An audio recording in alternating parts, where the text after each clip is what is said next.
Assalamualaikum warahmatullahi wabarakatuh. Nama saya Wahmi, saya dari Prodi Biologi Fakultas Sains dan Teknologi UIN Araniri Banda Aceh. Saya akan mereview webinar dari BBRP 2BKP dengan tema anggur laut, peluang pemanfaatannya. Yang pematerinya Pak Bagus SB Utomo dan Ibu Nurhayati. Pertama saya akan menjelaskan judul pertama dari Pak Bagus SB Utomo yang berjudul Pengenalan, Penanganan, dan Penyimpanan Kolerpa. Pertama, kita harus mengetahui dulu klasifikasi anggur laut atau kolerpa tersebut. Anggur laut atau kolerpa digolongkan dalam 3 kelas. Yang pertama, Rhodophyceae ada 450 jenis. Yang kedua, Phlorophyceae ada 135 jenis.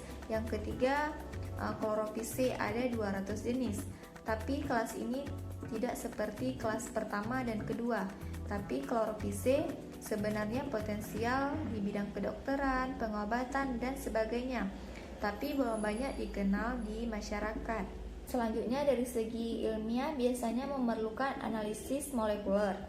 Di sini ada 4 tahapan. Yang pertama ekstraksi menggunakan DNA, yaitu untuk memastikan rumput laut ini termasuk rumput laut jenis apa sampai ke varietas. Yang kedua amplifikasi DNA, yang ketiga elektroforesis, dan keempat squashing. Selanjutnya rumput laut komersal. Rumput laut komersal yang terkenal ada 3, yaitu yang pertama Cotonii, yang kedua Glacilaria terkenal sebagai sumber agar-agar, yang ketiga Sargassum.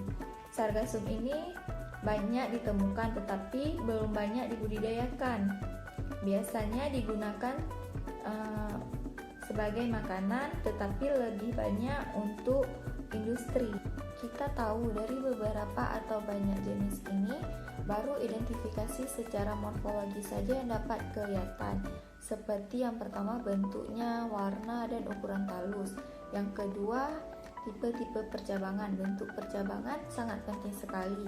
Baik itu dari segi ilmiah, percabangannya itu teratur atau tidak.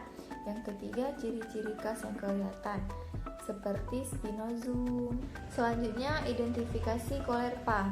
Di dunia, jenis kolerpa memiliki 170 spesies dan 230 nama intraspesifik. Kolerpa memiliki sifat plastisitas morfologi yang sangat besar, yang artinya secara morfologis warna, bentuk, dan tampilan yang sama. Selanjutnya tahapan identifikasi ada 5 tahapan. Yang pertama sample collection, yang kedua extraction DNA, yang ketiga PCR, keempat gel elektroforesis, dan kelima washing analysis. Selanjutnya kolerpa segar. Kolerpa sangat disukai oleh masyarakat. Kolerpa bisa digunakan sebagai lalapan, salad, dan sebagainya. Tetapi kolerpa segar sangat mudah rusak. Cara mengatasi kolerpa segar agar tidak mudah rusak ada 3 metode. Yang pertama, metode dehidrasi, yang kedua metode penyimpanan, dan yang ketiga metode rehidrasi. Selanjutnya penanganan kolerpa.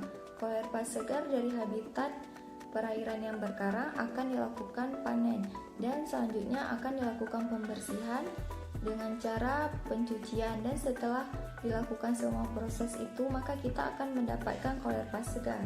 Selanjutnya pengawetan kolerpa.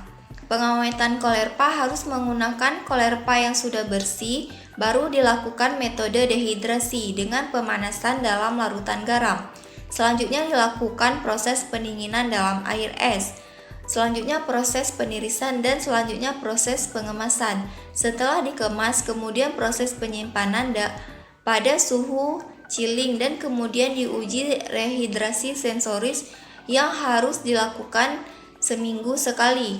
Selanjutnya pengaruh bleaching. Setelah di bleaching, kolerpa lebih baik daripada kolerpa yang segar. Judul kedua dari Ibu Nurhayati yang berjudul diversifikasi produk olahan berbasis kolerpa. Pertama, kita harus tahu dulu apa itu diversifikasi produk.